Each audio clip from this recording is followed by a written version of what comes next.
김윤석 씨, 하정우 씨, 유해진 씨, 김태리 씨, 박희순 씨, 이준 씨 입장 부탁드릴게요.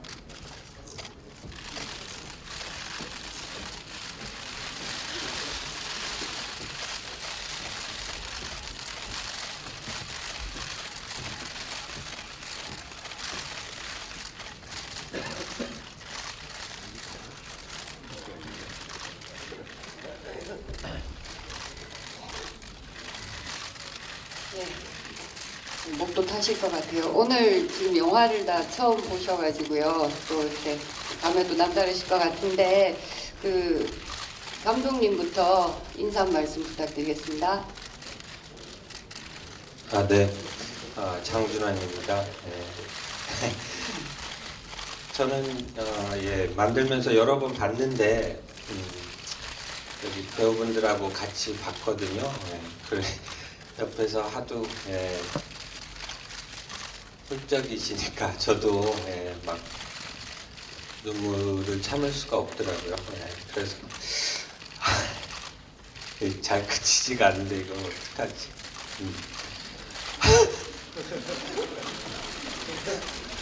이런 걸 자뻑이라 그러죠. 네, 아무튼 이렇게 추운데 와주셔서 너무 감사드리고요.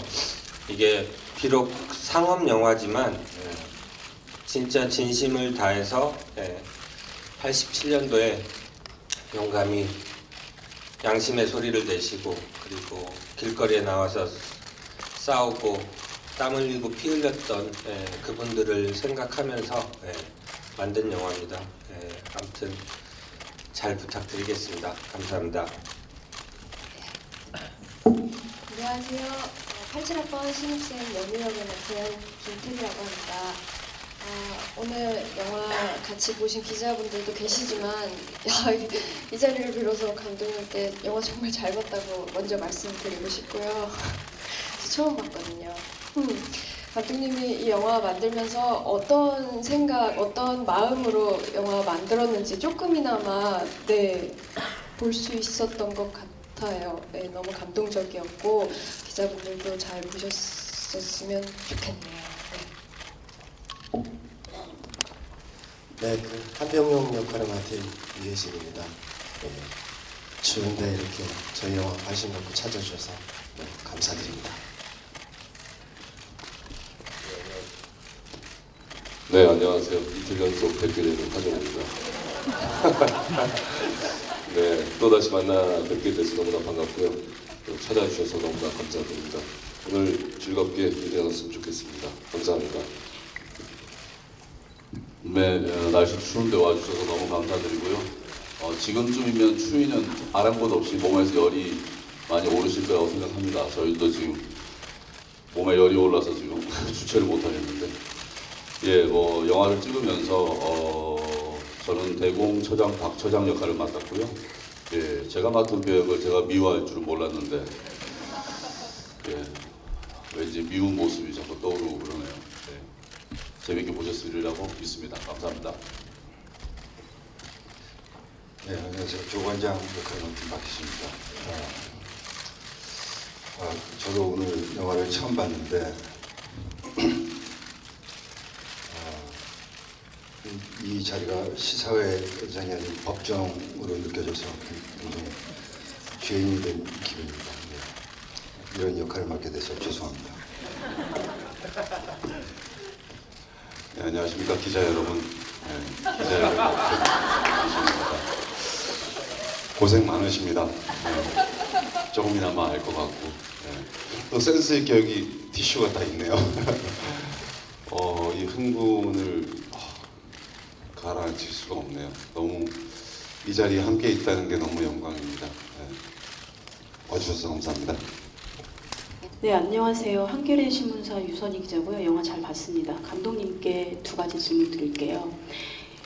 일단 상업 영화치고 굉장히 무게감이 처음부터 끝까지 있는 것 같아요. 그래서 사실 상업 영화라는 게 흥행이란 면을 신경 쓰지 않을 수 없고 그렇기 때문에 굉장히 이제 묵직한 실화를 바탕으로 하면서도 상업 영화의 코드를 입히는 부분에 대해서 고민을 많이 하셨을 것 같은데 좀 어떤 생각으로 어떤 비중을 두고 만드셨는지 일단 궁금하고, 그다음에 이게 좀 받아들이는 세대에 따라서 영화가 또 무게감이 좀 다르게 다가갈 수도 있을 것 같아요. 그래서 젊은 관객들에게는 이 영화가 어떻게 다가고 어떻게 어필될 수 있을지 궁금하고요. 이게 첫 번째 질문입니다. 두 번째 질문은 극 중에 제가 알기로는 유일하게 허구의 인물로 나오는 이제 김태리 씨가 맡은 역할인데, 이 역할이 그 한병영의 조카이면서 그리고 이한열 군과 연결이 되는 그런 여학생으로 나오고 있는데, 이런 설정들이 어떤 영화적 코드로는 적당할 수도 있지만 또 어떻게 보면 굉장히 자기적이라는 느낌이 들기도 하는데, 이 인물에 대한 설정 어떻게 하시게 됐는지, 그리고 그 이유 이런 것들을 좀 설명해 주셨으면 합니다. 영화를 보셨다시피 박종철 열사, 남영동 차가운 물속에서 1월이죠. 1월 14일 날 돌아가신 박종철 열사로 시작해서 이한열 열사로 마무리 짓는 6월 항쟁까지를 마무리 짓는 그런 처음부터 구조를 생각했었기 때문에 연이란 사실 이한열 열사께서는 사실 이 박종철 사건에 대해서는 뭐 간접적인 위치에 있지 직접적인 사건에 얽히지는 않아요. 그래서 그런 부분을 어떻게 하면 조화롭게 매끄럽게 만들어 볼까 고민하던 차에 평범한 보통 사람들의 갈등을 내재하고 있는 그런 인물과 이한열과 만나서 이렇게 이어지면 좋겠다, 그런 구조를 좀 생각했고요. 그런 구조다 보니까 뭐 사실 워낙 인물들이 많아서 하나씩 뭐 다 어떤 히스토리와 디테일한 뭐 상황들을 주면 좋겠지만, 좀 비교적 간단하게 그냥 극 안에 들어갈 수 있게 좀 구성이 됐던 부분이고요. 처음 질문이 뭐였지? 세대에 따라서 무게감이 다르게 받아들일 텐데 어떻게 받아들일 것 같나요? 그 부분은 제가 뭘 예측할 수는 없죠.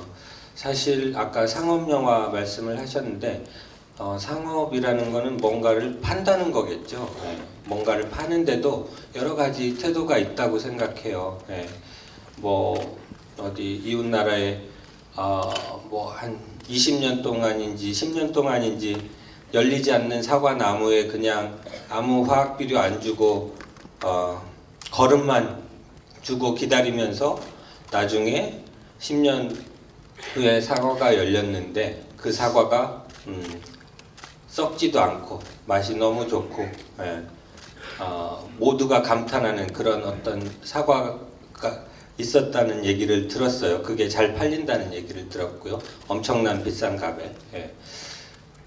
저는 그런 마음이었던 것 같습니다. 이게 어차피 이렇게 큰 돈이 들어가는 상업 영화의 틀을 가질 수밖에 없다면, 그렇게 좀 정성스럽게 고급이라기보다 아무튼 진짜 정성이 담긴 상품을 만들어 보자. 그럼 할 것이다. 그렇게 생각했던 것 같습니다. 세대 간에는 그러니까 그거는 잘 모르겠어요. 저도 뭐 그냥 그 진심을 담아서 만들었을 뿐이지, 그걸 제가 뭐 이 세대는 입맛에 안 맞을 수 있고 뭐 그럴 수 있겠죠.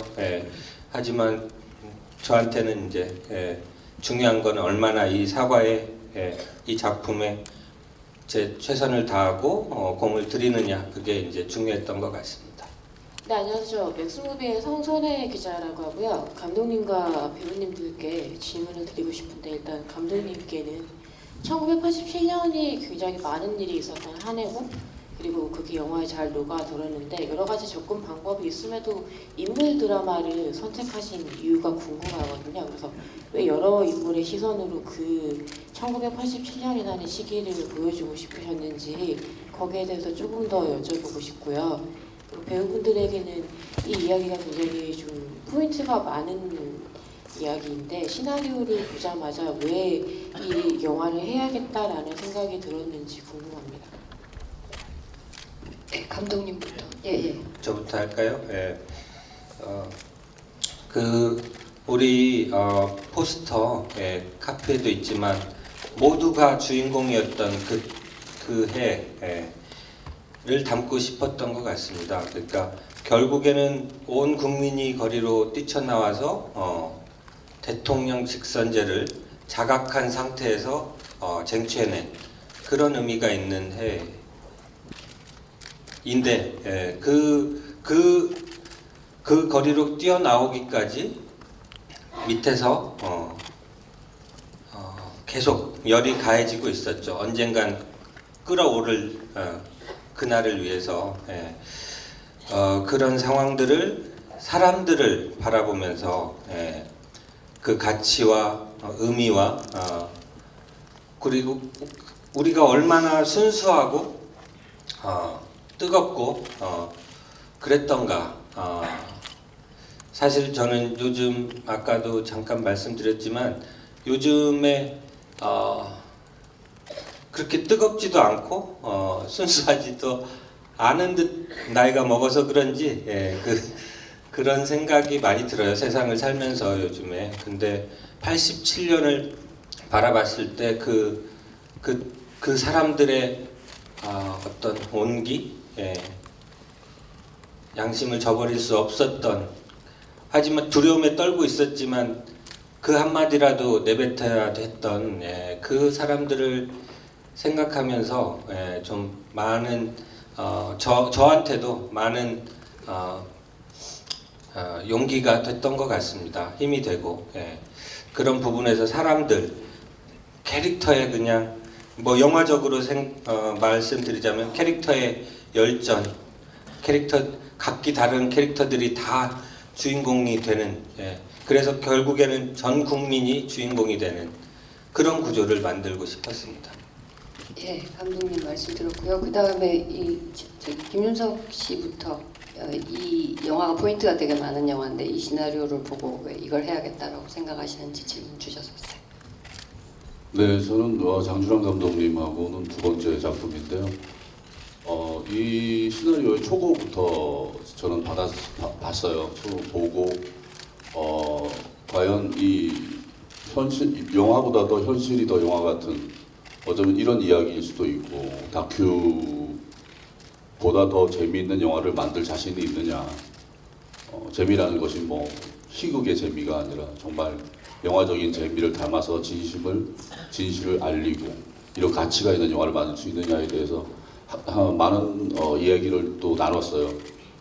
그래서 시나리오가 수정되면서 마지막 촬영본의 수정보가 나왔을 때 굉장히 만족스러웠고 그 얘기를 나누는 과정 속에서 저 또한 이 이야기에 대해서 또 공감할 수밖에 없는 부분이 그 당시에 저도 대학생이었고 그래서 흔쾌히 이 작품을 하게 됐습니다. 네.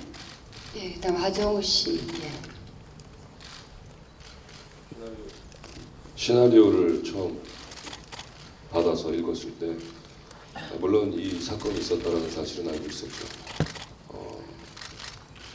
1987년도는 제가 초등학교 3학년 때 강 건너에서 대학생 형들이 뭔가를 지금 하고 있는데 왜 이렇게 온 동네에 추류탄 냄새가 나지? 라는 생각을 갖고 하굣길을 매일 이렇게 맞이했던 것 같아요. 그러다가 대학생이 되어서 이러한 사건들이 있었구나. 그리고선 이 시나리오를 받아들었을 때 이제 촘촘히 구성된, 물론 이 시나리오는 사실을 기반으로 해서 영화적으로 재구성된 시나리오지만 굉장히 그럴싸했어요. 재구성된 부분이. 그래서 그것을 들여다보고 그 이야기를 읽어 내려갔을 때 굉장히 놀라웠죠. 어떻게 현실이 이렇게 영화가 같을 수 있을까라는 생각이 들었던 것 같아요. 어떤 시나리오보다도 어떤 소설보다도 저에게는 이 시나리오가 굉장히 그 밀도가 굉장히 높았던 것 같아요. 이 이야기가 사실이기 때문에 재미라는 말을 감히 하기가 너무나 어려운데 그저 충격적이었던 것 같아요. 그래서 결정을 하게 되었습니다. 예, 다음 유해진 씨 말씀 부탁드립니다. 예, 저 역시 그 시나리오 처음 봤을 때 진짜 되게 그 공감이 되는 게 밀도 있다라는 생각을 되게 많이 했고요. 그리고 그 전달하려는 그 메시지가 되게 명확한 걸 느꼈고, 그리고 지금도 기억나는데 그 마지막 부분에 제 시나리오를 넘길 때에 그 테리 씨가 그 차 위에 올라가서 그런 장면을 읽었을 때는 그러니까 우리 아픈 현대사를 이야기하고 있지만 끝내는 그 희망을 보게 하는 그런 시나리오구나라는 생각에 저도 선택을 하게 됐습니다. 예, 말씀 감사드리고요. 김태리 씨 부탁드립니다. 네, 시나리오를 봤을 때 저는 겉핥기로 알던 지식과도 모르던 사건들 때문에 뭐랄까 아까 재미를 말하기는 뭐라고 하시겠지만 정말 재밌게 읽었어요. 그 상황과 말이 속도가 붙었을 때 어떤 시너지를 내는지 잘 보여주는 시나리오였고 전반부는 그렇게 속도감과 이것이 실화임에 웃긴 그런 상황들, 실수가 터져 나오고 참담한 그런 것들 때문에 재밌게 봤다면 이제 후반부는 조금 더 지금 우리와 굉장히 맞닿아 있고 좀 개인적으로 많이 공감이 갔었던 것 같아요. 30년 전 얘기지만 지금도 내 또래도 충분히 공감하고 느낄 수 있는 이야기라고 생각이 됐고 그래서 선택하게 됐습니다. 예, 다음 박희준 씨. 예. 과거는 현재를 들어올 수 있는 거울이라는 말이 있듯이 1987년도에 일어난 일이지만 현재도 비슷한 일들이 일어나고 있다고 생각을 했습니다. 그래서 잊고 싶은 과거지만 다시 한번 기억하고 잊지 말아야 될 일들이었기 때문에 이 작품에 참여하고 싶었고 이왕이면 용기 있는 그런 시민의 역할을 하고 싶었지만 본인에게 가해자 역할을 하게 돼서 진심으로 사과드립니다. 예, 그다음에 기자 역을 하신 이희준 씨 답변 부탁드립니다. 네, 처음 시나리오를 받았을 때 바로 읽고 덮고 도대체 뭐가 87년도에 뭐가 있었던 거야? 라고 유튜브 검색도 하고 막 자료 조사를 해보니까 혼자 조사하다가 방에서 막 울었어요. 와, 이런 일이 있었다고? 내가 전혀 몰랐단 말이야. 그러고 한참 그때 촛불 집회를 하고 있을 때였는데 드라마 촬영으로 바쁘단 핑계로 못 나갔어요. 그러다가 일단 시나리오 뭐 영화를 하고 안 하고를 떠나서 바로 집회부터 나갔어요. 왜냐면 눈 감으면 나중에 후회할 것 같아서 그 자리에 내가 없었으면 후회할 것 같다는 느낌이 들어서 바로 집회에 나갔었고 그래서 너무 이 영화를 하고 싶었습니다. 김윤석 배우님과 감독님께 질문 하나씩 드리겠습니다. 먼저 김윤석 씨께는요. 영화에서 보면은 이제 이 영화가 상업적으로 만들어지는 가장 큰 역할을 하는 인물을 맡으셨던 것 같거든요. 그리고 그 안에서도 사실 일당백으로 모두와 이렇게 대적을 해야 되는 그런 캐릭터였는데 사실 답이 나와 있는 실화기 때문에 이 역할을 선택하는 것 자체도 쉽지 않았을 것 같고요. 그게 그 인물은 나름의 애국심으로 똘똘 뭉쳐있는 그런 캐릭터였기 때문에 감정 유지하는 것도 굉장히 쉽지 않았을 것 같거든요. 어떤 생각을 갖고 계속 이제 캐릭터를 만들어 가셨는지 얘기 궁금하고요.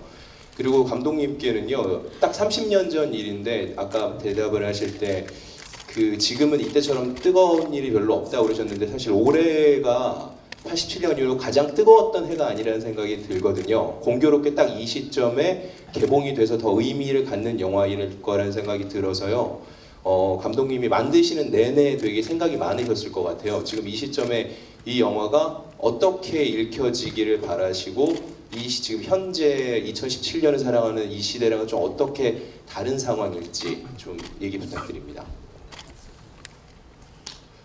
아까도 말씀드린 것처럼 제가 장준환 감독님하고 두 번째 작품인데 뭐 두 번밖에 안 되지만 어쨌든 간에 첫 번째 작품도 그렇고 두 번째 작품도 그렇고 좋은 역할은 별로 안 주네요, 저한테. 좋은 역할을 안 줄 뿐더러 굉장히 하기 어려운 역할을 주어서 아주 감사하게 생각하고 있고요. 네. 그 최검사 역할을 맡던 하정우 씨랑 둘이서 나온 대화 중에서 이런 말이 있더라고요. 사냥개끼리 싸우다가 사냥감 놓치면은 주인이 가만히 있까 이렇게 얘기를 하는데 그 말 자체가 본인이 권력의 도구라는 자신의 정체성에 대해서 자신이 알고 있는 것 같아요. 예, 권력, 뭐 어떤 과거의 어떤 가족의 비극사 이런 것들이 물론 비하인드에 있을지 모르겠지만 결국은 이 사람은 신념이라고 애국심이라고 할 수 없는 그냥 권력의 도구일 수밖에 없는 사람이다. 그것들을 정당화시키기 위해서 어쩌면 그 많은 것들이 다 합리화시키기 위한 방편일 수밖에 되지 않는 거 아닌가라는 생각을 했었고요. 그렇게 해서 권력을 지향하다 보니까 무리수가 따를 수밖에 없고 잘못되어 가는데도 그 잘못된 것을 바로 잡으려고 하지 않고 그 잘못되어 가는 것에 잘못된 노선을 버스를 탔으니까 그 버스가 결국은 퍼질 때까지 가다가 제일 먼저 주저앉는 그런 인물의 모습. 네, 그런 이중성도 많이 생각을 했던 것 같아요. 이 인물의 이중성이 어쩌면 제가 어른이지만 앞으로 더 지혜로운 어른이 되기 위해서는 이 이중성에 대해서 심각하게 정신이 깨어 있지 않으면 안 된다는 생각을 많이 했습니다. 네, 87년과 2017년, 네, 불과 몇 개월 안 됐는데 이게 많이들 저부터도 되게 굉장히 오래된 일처럼 느껴지곤 해요. 사실 영화를 만들면서 너무 많은 에너지를 쏟다 보니까 더 그런 것 같기도 하고요. 87년과 2017년에 그 국민들이 촛불을 들고 나왔던 그 뜨거움과 87년에 최루탄에 맞서서 구호를 외치던 그 국민들의 뜨거움은 저는 크게 다르지 않다고 생각합니다. 그 뜨거움의 온도는. 하지만 양상이나 국면 뭐 이런 것들에 있어서 조금은 달랐던 게 사실인 것 같고요. 그때는 지금보다 훨씬 더 정권 자체가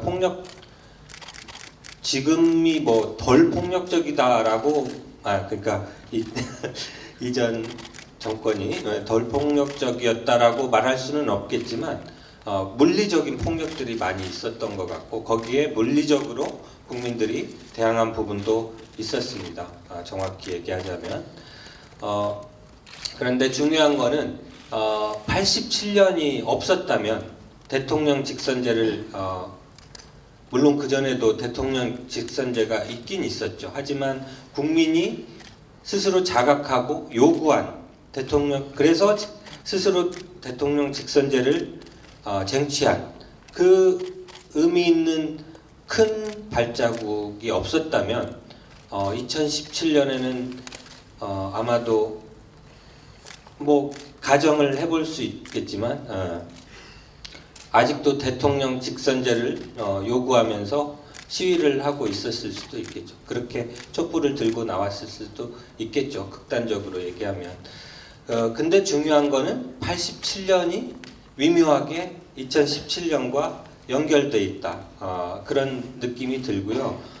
그리고 그게 우리 국민이 얼마나 위대한가, 얼마나 힘이 있는 국민인가 그런 부분을 보여주는 것이라고 생각합니다.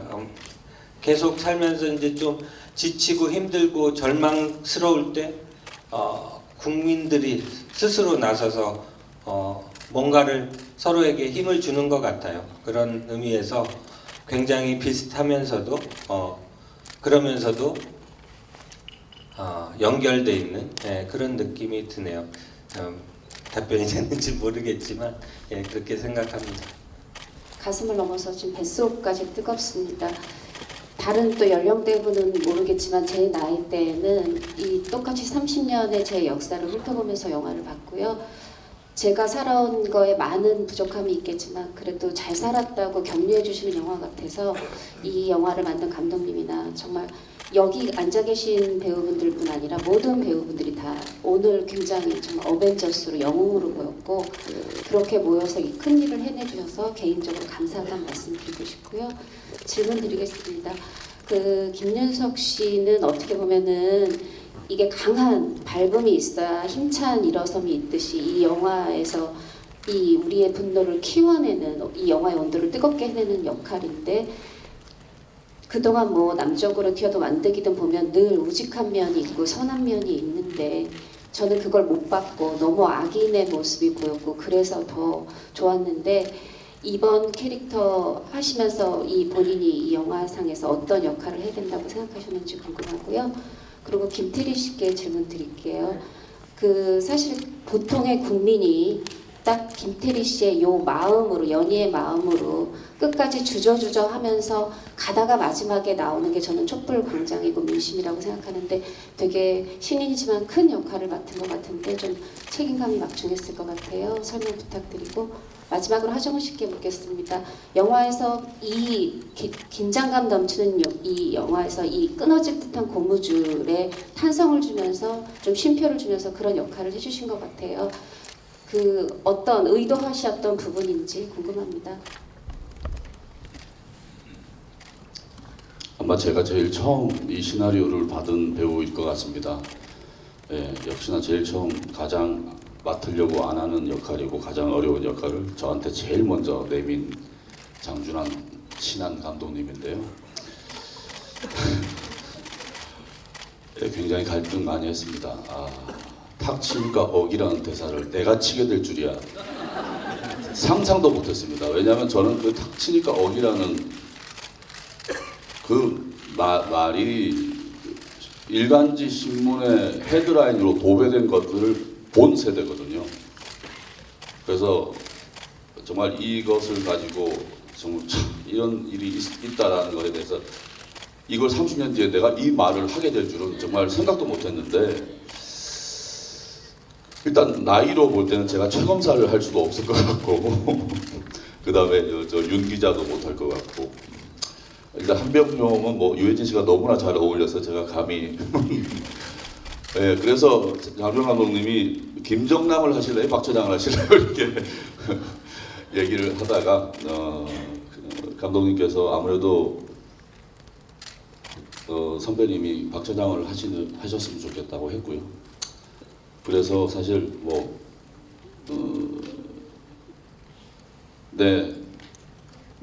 이거 뭐 아시는 분 다 아시겠지만 그 박종철 열사가 제 고등학교 2회 선배님이십니다.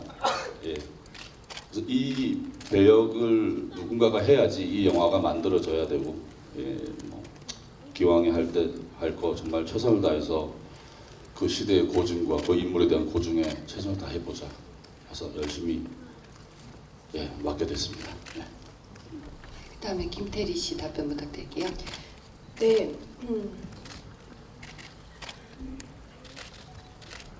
처음 시나리오 읽고 이제 감독님 만났을 때 감독님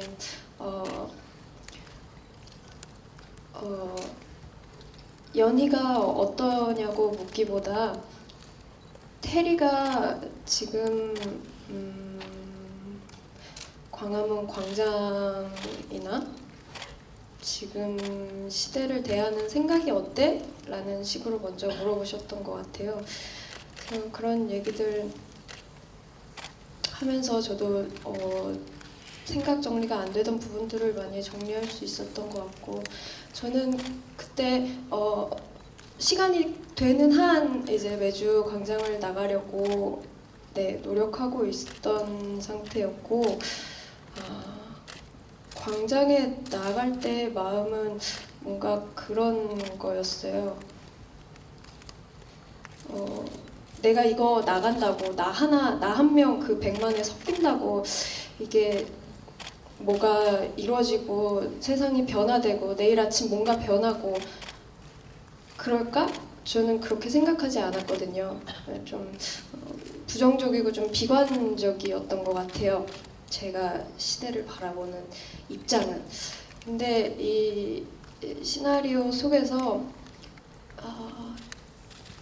저랑 닮았지만 분명히 다른 지점의 이 연희가 마지막 엔딩 장면에서 그 생전 처음 보는 그 전율에 가까운 그 함성 소리와 그 숫자, 사람들의 얼굴, 그 손짓 그런 것들을 봤을 때 무슨 생각이 들까? 어떤 감정이 들까?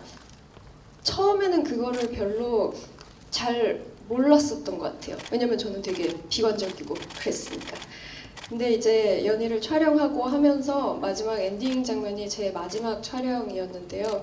그때 그런 걸 느꼈었어요. 그렇게나 밀어내고 치우고 안 들으려 하고 보지 않고 그렇게 가리워놨던 나의 마음속 어딘가에 숨어져 있던 어떤 작은 희망이 확 타오르는 듯한 뭔가 갑자기 확 가슴속에 희망이란 게 불지펴지는 듯한 그런 느낌이 들지 않을까? 그런 생각을 했어요. 그런 게 관객분들한테 또 느껴지면 참 좋겠지만 제 이 시나리오 느끼면서 참 좋았던 게 아까 선배님도 말씀하셨지만 희망을 볼 수 있었던 것 같아요. 이거 한다고 박종철 열사님, 이한열 열사님 그분들의 죽음 덕분에 우리가 이렇게 지금 이렇게 잘 살고 있습니다. 이런 게 아니라 어떤 우리는 진짜 그 광장에 모여서 뭔가를 이뤄낼 수 있는 그런 힘과 에너지를 가진 사람들이라는 그런 국민이라는 그런 희망을 느낄 수 있었던 것 같아요. 그거를 어떻게 연희라는 인물로 잘 다가가 보려고 노력을 했습니다. 질문이 이게 아니요. 죄송합니다. 다음 하정우 씨. 예, 일단 시나리오상에서 그려진 남영동에 있는 그 아저씨들의 느낌이 굉장히 딱딱하고 수직적이고 뭔가 타협이 없을 것 같고 똑같은 시간에 일어날 것 같고 똑같은 시간에 퇴근할 것 같고 왠지 그런 딱딱함이 느껴졌었어요. 근데 그것에 대항할 수 있는 것은 물렁함이라고 1차원적으로 느꼈던 것 같아요. 그래서 물렁물렁하게 연기를 해야겠다라고 생각을 했던 것 같아요. 물론 시나리오 안에서의 그 최검사가 물렁물렁한 거는 분명히 있었죠. 그래서 감독님과 잘 상의를 해서 그렇게 물렁물렁하게 만들었습니다. 예, 물렁물렁. 예, 질문적이게. 안녕하세요. 오마이뉴스 유지영이라고 합니다. 영화 잘 봤습니다. 저는 감독님께 두 가지 질문 드릴게요. 일단은 감독님께서 영화를 보고 눈물을 좀 흘리신 것 같은데 예상은 되지만 좀 어떤 씬에서 감동을 느껴서 눈물을 흘리신 건지 그 이유가 있는지 좀 궁금하고요. 두 번째로는 제가 알기로는 박종철 열사가 이한열 열사보다 나이가 더 많은데 이번에 여진구랑 강동원 배우가 캐스팅이 됐어요. 그 캐스팅 이유에 대해서도 좀 궁금합니다.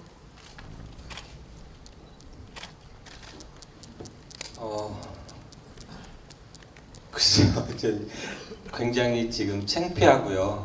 자기가 만든 영화를 보고 자기가 이렇게 울었다. 아니 옆에서 자꾸 오시니까 제가 뭔가 동화되고 따라서 따라쟁이처럼 그렇게 했는데 예, 사실 편집하면서도 지금 정말 이건 창피한 건 아닌 것 같아요. 편집하면서도 많이 울었습니다. 사실은 편집실에서 보면서도 계속 특히 이한열 열사와 박종철 열사 어떤 마지막 순간들을 보면서 굉장히 슬펐던 것 같아요. 지금 22살 대학생을 죽였다라고 돼 있지만 사실 만으로 따지면 향년 박종철 열사가 21살 그리고 이한열 열사가 20살이었던 것 같아요.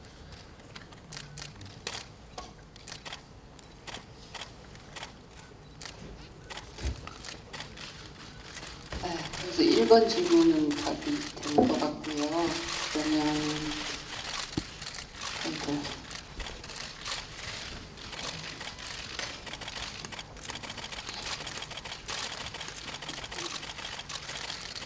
혹시 다른 질문 있으신 분 계세요? 시간을 주시면. 예.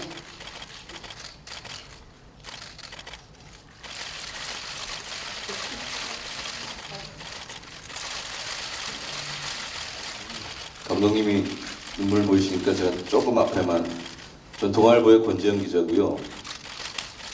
이 영화를 보면서 동아일보 기자님이 굉장히 자부심을 느끼게 되는 것 같습니다. 입사하고 얼마 안 된 순간인 것 같은데, 저는 이제 감독님에 대한 질문이에요. 그냥 우시면서 들으세요. 영화 보면서 굉장히 놀랐습니다. 이게 1987을 영화한다 그럴 때 이 역사적인 이미지라든지 무게감 때문에 감독이나 배우들이 버텨내기 힘들다.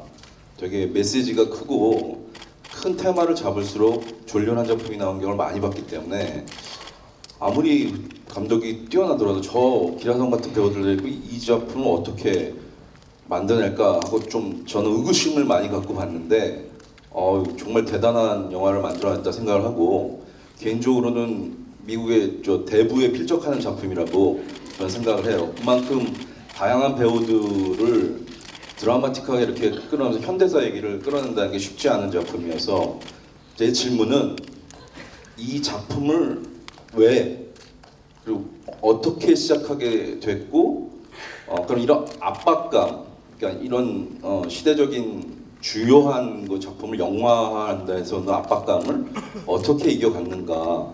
그리고 저는 감독님이 시나리오적인 같이 참여한 줄 알았더니 시나리오 작가가 따로 계신데 공동 작업으로 진행을 하셨는데, 아니면 시나리오가 완성된 걸 보고 난 뒤 감독직을 수락하시게 된 건지, 그리고 저 많은 배우들이 다 조금씩밖에 등장을 안 하는 대부분 주연급 배우들을 어떻게 설득해서 그 장면 한 장면 한 장면에 사신성인 하듯이 등장할 수 있게 설득했는지, 그게 좀 궁금합니다. 제가 이 시나리오를 제작사 대표를 통해서 받은 게 재작년 1월쯤이었던 것 같아요. 이맘때쯤이었던 것 같은데, 그때는 이런 구조는 그러니까 박 처장을 따라서 이야기가 흘러가는 구조는 비슷했으나 조금 구조는 많이 달랐어요. 그걸 가지고 하지만 이야기를 하고 싶다라는 이상한 감정이 올라왔습니다. 아마 그거는 제가 이제 조금씩 죄송한 말씀이지만 이제 조금씩 나이를 들어가면서 뭔가 제 안에 변화가 있는 것 같고, 또 아이가 생기고 아이를 키우다 보니까 이 우리나라 그리고 이 지구, 제가 지구를 지켜라 만든 사람이니까 이 지구가 어떻게 평화롭게 좀 더 행복한 세상이 될까, 그런 걸 조금 더 고민하고 있는 것 같아요. 네. 그런 측면에서 저한테 그 미안함도 같이 있었던 것 같아요. 저는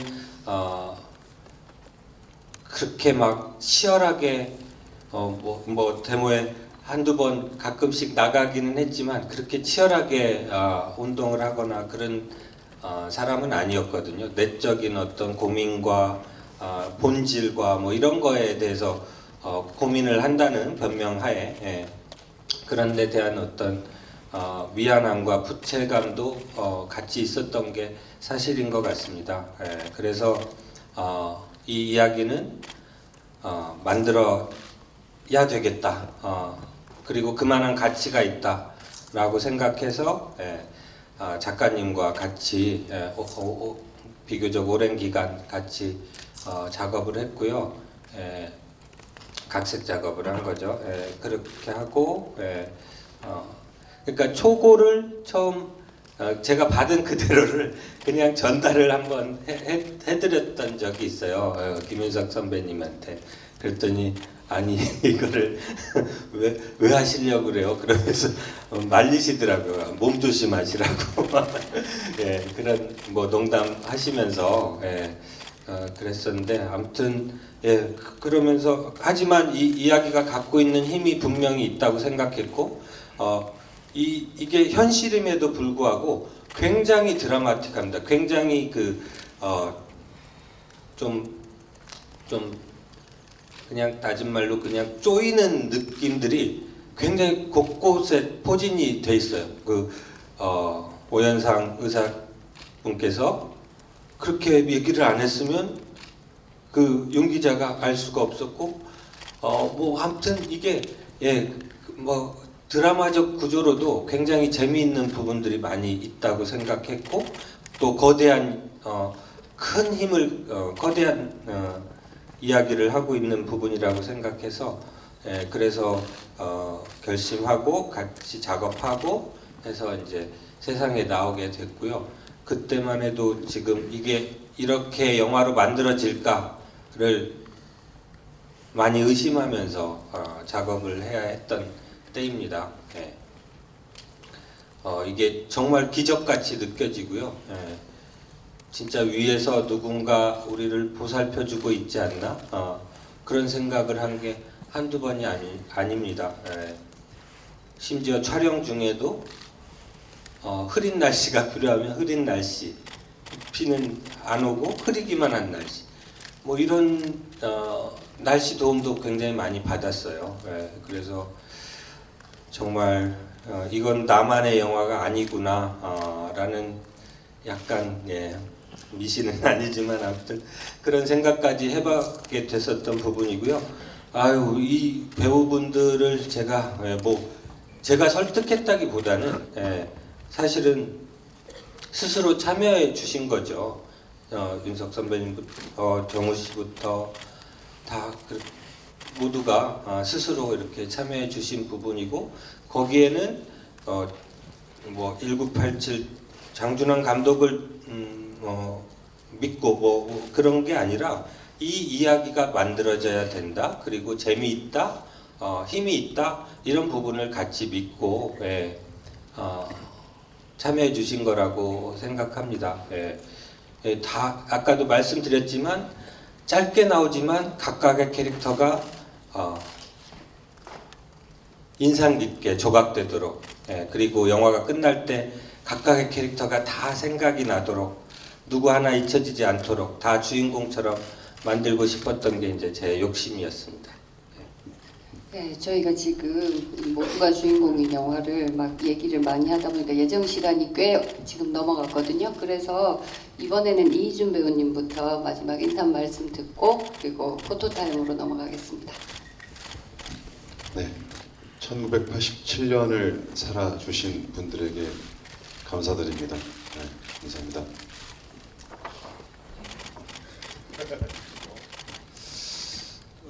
아픈 과거는 잊고 싶어하는 게 사람의 심리인 것 같습니다.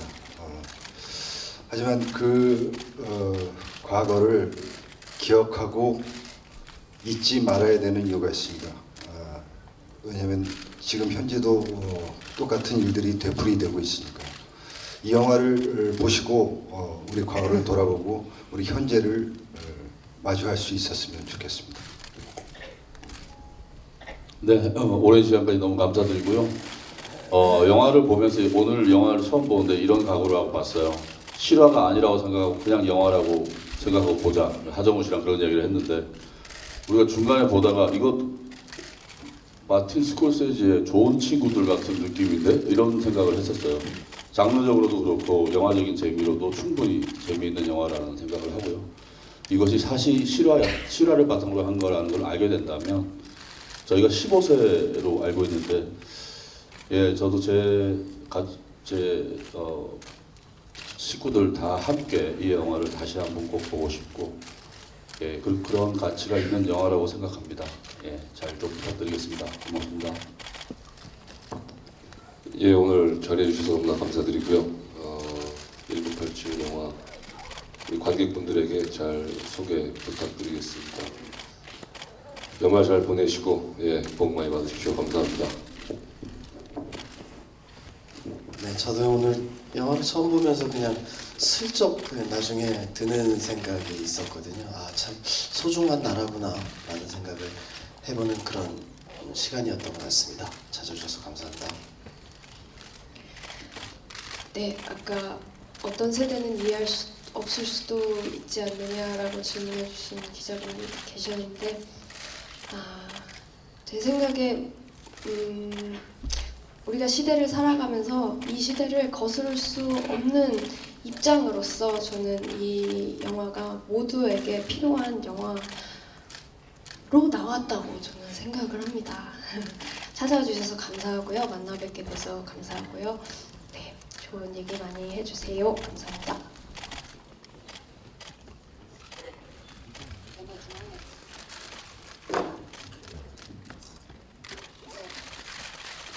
왼쪽 살짝 봐주시고요. 네, 중앙 봐주시고,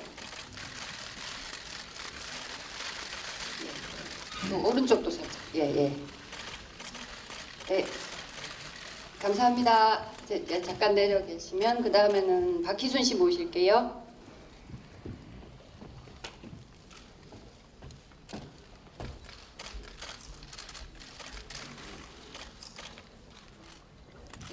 왼쪽 살짝 봐주시고, 네.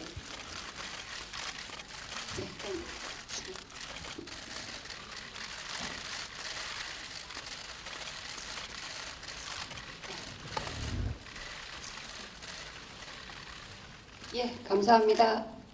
다음 김태리 씨 단독 촬영 있겠습니다.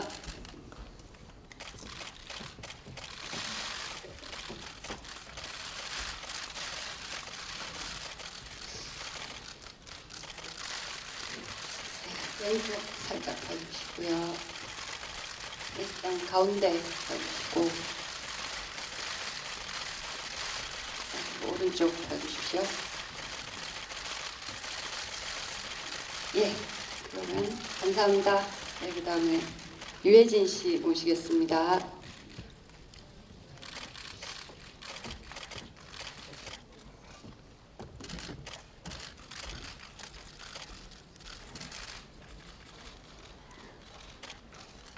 왼쪽부터. 네.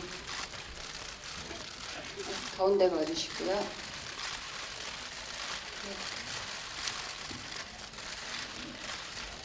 네, 감사합니다. 다음 하정우 씨 모시겠습니다.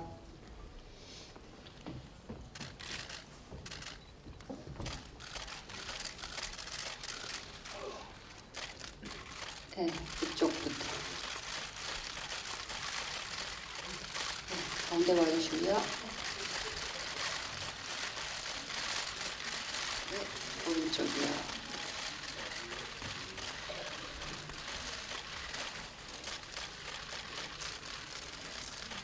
예, 감사합니다. 다음 김윤석 씨 무대 위로 모실게요.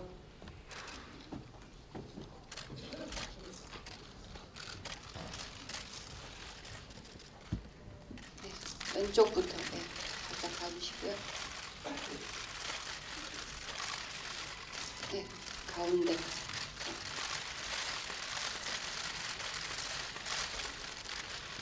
네, 오른쪽도 좀 봐주세요.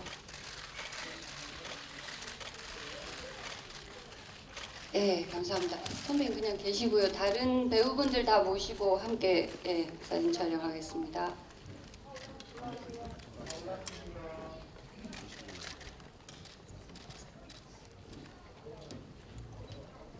네, 위치 정하시느라 지금. 삼촌 조카 같이 오시면 좋을 것 같긴 해요. 네.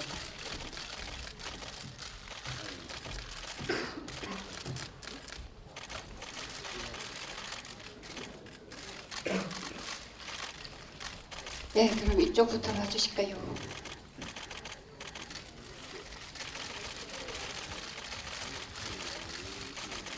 네, 가운데 쪽 봐주시고요.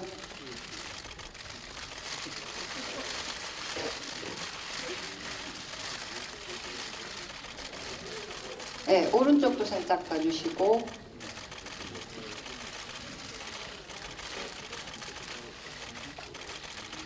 예, 그러면 그대로 계시고요. 감독님 올라오시죠.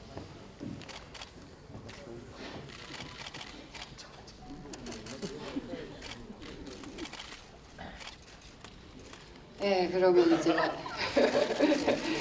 네, 이쪽 왼쪽 살짝 봐주시고, 네네. 네, 이거 가운데 봐주세요.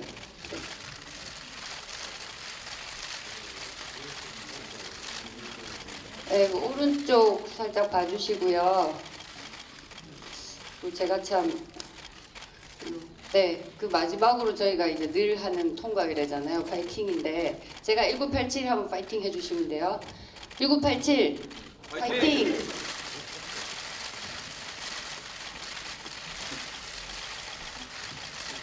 네, 재밌어요. 예, 넘버원 하트. 예, 감사합니다. 수고하셨습니다. 끝까지 수고하셨습니다. 오늘 딴 때보다 장시간 진행이 되었는데요. 많은 질문 감사드리고요. 조심히 돌아가십시오. 감사합니다. 아, 참, 저희 12월 27일 개봉입니다.